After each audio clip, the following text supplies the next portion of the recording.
Aabot sa mahigit 428 million pesos na halaga ng mga ipupuslitsa ng Peking branded na damit ang nasabat ng Bureau of Customs sa Maynila.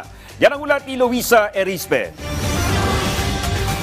Dalawang container van na naglalaman ng bulto-bultong Peking branded na gamit ang nasabat ng Bureau of Customs sa Port of Manila ngayong araw. Pagbukas ng van, tumambad sa kanila ang kahon-kahon ng damit na misdeclared umano bilang mga medyas. Declared it as socks.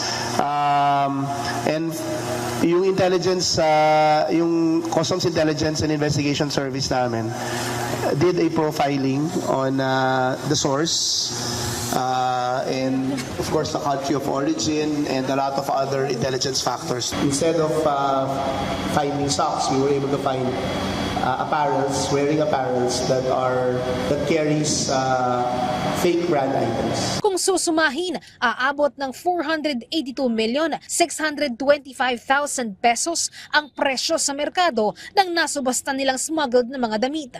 Ang modus, bukod sa misdeclared para mapuslit sa bansa, pinapalabas pa na orihinal ang mga damit at ibebenta pa umano ito na para bang nakasale, discounted o mall pull-out. Kaya naman bukod sa smuggling, ang mga posibleng sangkot dito, pasimple paanyang nangi-scam ng kanilang mga customer. Yung finished product, may tagging na rin siya, no? Pati yung price tag. At kunwari, yung department store, saan siya galing.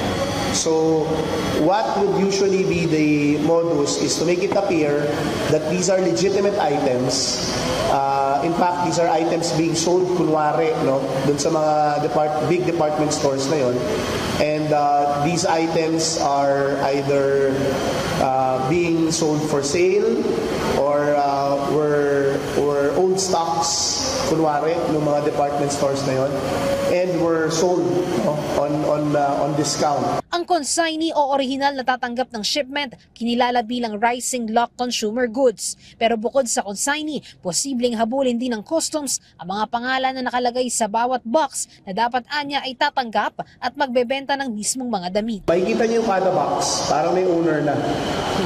No? May owner na. So those persons are going to be persons of interest also for the Bureau of Customs.